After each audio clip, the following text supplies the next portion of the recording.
Olá, meu nome é Jânio André e nessa nossa aula nós vamos dar continuidade ao estudo da ótica.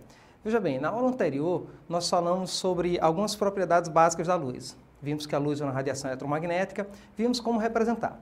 E nessa aula a gente vai começar falando sobre um dos principais, se não o principal fenômeno luminoso, que é a reflexão da luz. Olhe bem, tudo que nós vemos, tudo que nós enxergamos, deve-se principalmente a esse fenômeno. O que acontece?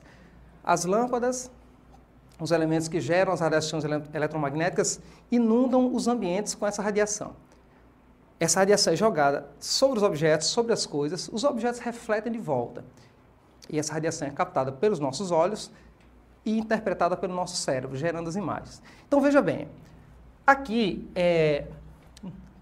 eu desenhei o que seriam duas superfícies, pode ser plana, regular, irregular, é indiferente. Aqui está uma superfície, nossa segunda superfície. Na primeira, eu desenhei um feixe de luz, um feixe de raios luminosos que estão chegando na superfície, que estão incidindo. Essa superfície, ela vai refletir de volta para o ambiente essa luz que chegou. Nesse caso, vai acontecer uma reflexão regular. Então, veja bem, como é essa reflexão regular gerada por essa superfície? Observe que os raios luminosos, eles têm um padrão de organização e chegam sobre a superfície.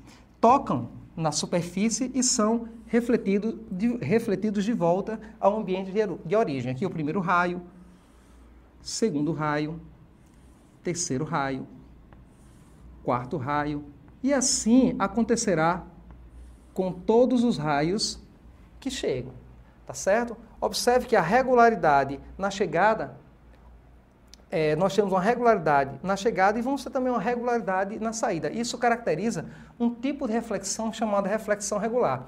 Esse tipo de reflexão é característica principal dos espelhos. Ok? Agora, uma outra espécie de reflexão é a reflexão difusa. Gente, essa reflexão difusa ela acontece com a maioria dos objetos. Quase tudo que está à nossa volta, que você consegue perceber aí na sua casa, é percebido, interpretado, devido a essa reflexão difusa. Porque nem tudo ao nosso redor são espelhos, para que sejam geradas reflexões regulares. Na reflexão difusa, acontece o seguinte, observe que eu desenhei mais uma vez um feixe de luz que chega sobre a superfície, que incide sobre a superfície de uma maneira regular. A superfície, dessa vez, ela pode ser polida, pode ser regular ou pode ser irregular. No caso desse tipo de espelhos, é estritamente necessário que a superfície seja bem polida e extremamente irregular, senão não acontece esse tipo de reflexão, tá certo? Então, aqui nesse primeiro caso, a superfície precisa ser regular e bem polida. Já nesse segundo caso, na maioria das vezes, não, tá certo? Eu posso ter, por exemplo, uma superfície bem polida, mas que não gere uma reflexão tão regular quanto essa, ok? Então, veja bem, aqui eu tenho um feixe de raios luminosos que chegam, incidem sobre a superfície, e o que vai acontecer? Esses raios luminosos, eles vão ser refletidos de volta ao ambiente. Algo a ser notado é a irregularidade na reflexão. Observe que aqui, no primeiro caso, os raios luminosos chegam regulares, chegam organizados, alinhados, e são refletidos tal qual chegaram à superfície. Na reflexão difusa, os raios luminosos chegam regulares, organizados, padronizados, mas no momento da reflexão, observe que os raios luminosos eles sofrem uma espécie de dispersão por todo o ambiente, tá certo? Então aqui nós temos reflexão regular, reflexão difusa. Na reflexão difusa, maioria dos objetos. A reflexão difusa é observada para a maioria dos objetos. A reflexão regular, principalmente para os espelhos. Lembrando que a superfície aqui necessariamente tem que ser bem polida e tem que ter um alto poder No caso de um espelho, tem que ter um alto poder de reflexão. Aqui a superfície pode ser polida ou não. Pode ser regular ou irregular. O fato é que os raios luminosos que são refletidos, eles não sofrem, eles são dispersos de volta ao ambiente. Ok? Então vamos ver como é que acontece aqui, para melhorar aqui nosso nível de compreensão. Eu desenho aqui um personagem em uma sala, uma lâmpada, e o personagem observa esse vaso, que seria um vaso, né? Bom, a lâmpada a ser acionada, ela emite a radiação, ela inunda a sala com radiação eletromagnética. Então aqui, desenhando em amarelo, nós temos os raios luminosos que são emitidos em todas as direções para o interior da sala. Bom, basta. Isso que eu desenhei para esse lado, a gente repete para o outro e assim vai. Ó, esse personagem, ele observa o vaso, ele percebe a presença do vaso, porque está acontecendo o seguinte. Vamos tomar como referência esse raio luminoso, que eu vou destacar aqui, observem, esse raio luminoso incide sobre a superfície do vaso. Admitindo que essa superfície não seja uma superfície espelhada, a luz incide sobre o vaso e é retransmitida para o ambiente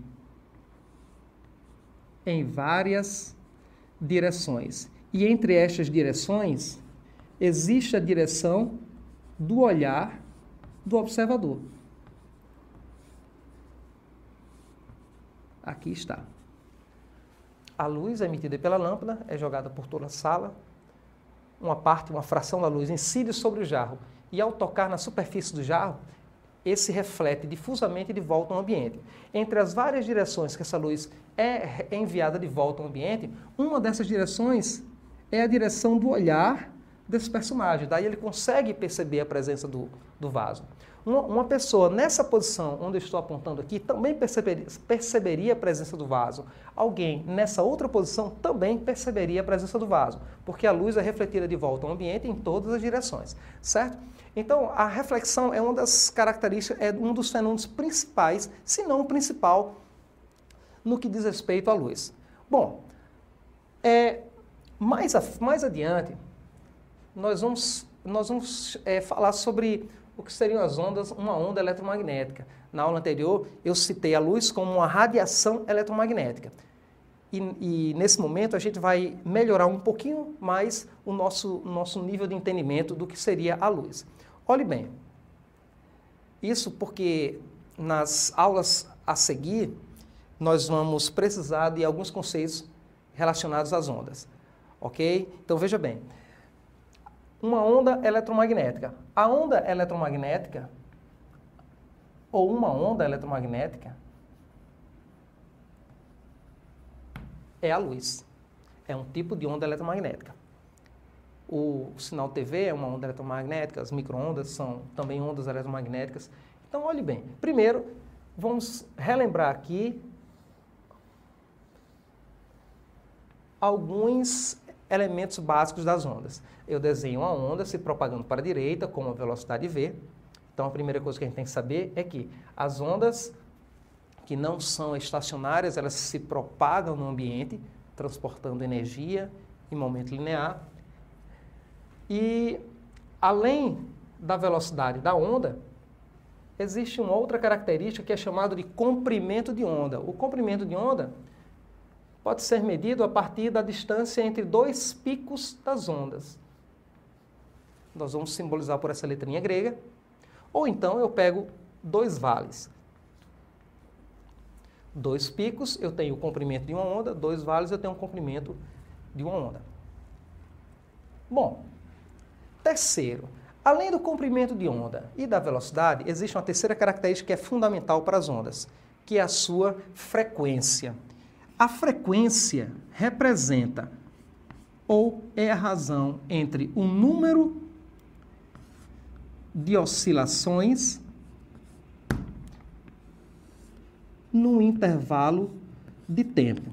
Pode ser o número de vibrações no intervalo de tempo, ou ou dependendo do fenômeno aí, a gente pode ter uma grande variedade de eventos repetitivos aqui. No caso da onda, a gente pode determinar a sua frequência, nesse caso aqui, eu posso contar o número de ondas que ocorreram num determinado tempo, ok? E essas três grandezas são relacionadas através dessa formulazinha. Velocidade da onda é igual ao comprimento da onda vezes a frequência da onda. Fundamental, importante. As ondas possuem uma frequência. A onda eletromagnética tem uma frequência. E que frequência é essa? Bem, vamos passar para cá. Eu desenho a seta na vertical para representar todas as frequências,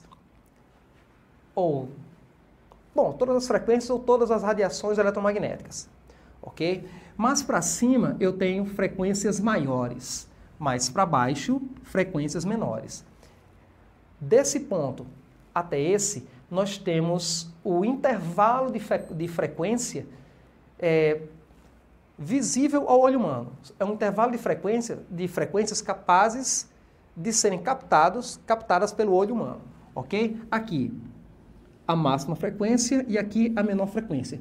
Radiações acima ou abaixo não são percebidas pelos nossos olhos, tá bom? Então, olhe bem, a menor frequência, aqui eu errei, deixa eu inverter um pouquinho. Isso mesmo, está correto. A maior frequência é para baixo, ok? 8, 10 a 14. A menor frequência para cima, 3 às 10 a 14. Então, na verdade, as frequências aumentam para baixo. Vamos colocar aqui.